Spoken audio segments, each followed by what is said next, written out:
Joe Drexler joining us once again. Always fun when you're in town. Glad you got here safely this time. Yes, thank you. You're welcome. Be the Game, Strong Kids founder, and always new projects, new initiatives that are started. But for people who aren't familiar with the overall umbrella of Be the Game, give us a quick rundown.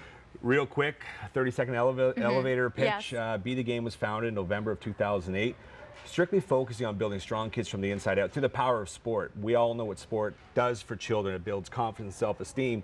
So all of our programs that we do at Be the Game, whether we're in an arena, on a field, or in a school, all focus on building that strong character and self-esteem. So just helping kids feel good about themselves. You have wonderful spokespeople too on board that really got behind this. But as the program has continued to evolve, so has the mission. And so there's a new initiative out, and do I just under the umbrella 21 Acts of Kindness? Yeah, it's essentially 21-day challenge to end bullying and change the world. And we say change the world for like the junior kindergarten kids.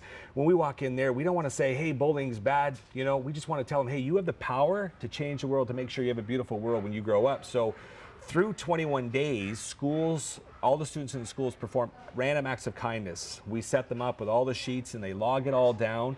And it's amazing to see the transition. When we focus on kindness instead of hate, peace instead of war, love instead of hate, I mean, we're changing kids' mindsets, and that's the focus. Everybody knows bullying's bad.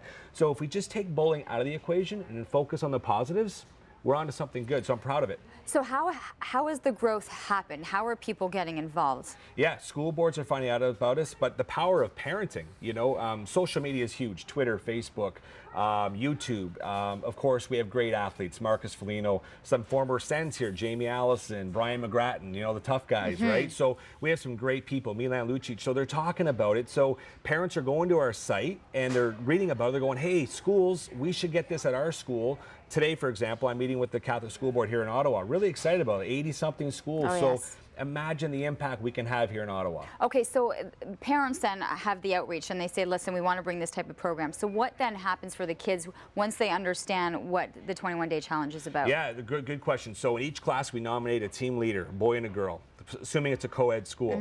And those students are responsible to ensure that the students are doing their acts of kindness. As far as the workload on the teachers, minimal. And that's the key thing here. We're not adding more work. We're actually helping them. We're actually saying, hey, listen, you're doing such a great job teaching. We're just here to help some character development, and it's working. So students take part in the program. The leaders receive Platinum Leadership Awards at the end of it. We're supported by the ABC, which is the Anti-Bullying Club of the Toronto Police Services. The Hamilton Police Services, some of the officers there that have seen our program love it, 2 thumbs up. The For Life Foundation out of Toronto supports us, and that allows us to reach a lot of schools that normally couldn't really have a program like us there. We're now getting calls from First Nation reserves in northern BC about our program. So, you know, this is just the beginning. I get chills talking about it because our goal is 1 million acts of kindness. We just surpassed 23,000. So 23,000, that is a wonderful start, and I think the kids get excited when they hear that they can be a part of that number. Eyes this big. They really do. So when you go and you do this presentation, of course, there's the understanding of acts of kindness and what it's able to accomplish and what it does for them. And so then what do you see then happening? It can be a wide range. That's amazing. I mean, we get everything from I helped my mom make soup for my dad when he was sick. I helped my dad clean up the backyard with the dog, you know what I mean? To I helped the gentleman or an elderly person with their groceries. It's amazing.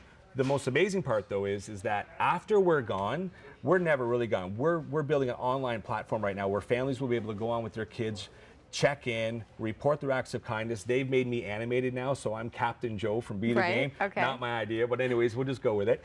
And kids that were doing acts of kindness last year are still sending us letters, and we keep some of the greatest letters here. Yeah, this is a beautiful scrapbook that we have on the table. Just lots of kids and drawings and talking about what they're doing. And these are young. I can tell that, I mean, we're looking at grade 1, 2, 3 here, right? It's amazing. By that writing. Yeah, we don't ask them to draw pictures. They do. And we receive them in the mail almost on a weekly basis from schools across Canada.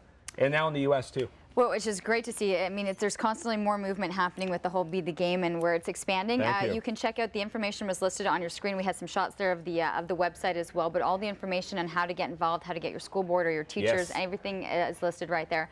Always a pleasure to see you, Thank you very much. Listen to your ideas. They're wonderful to see.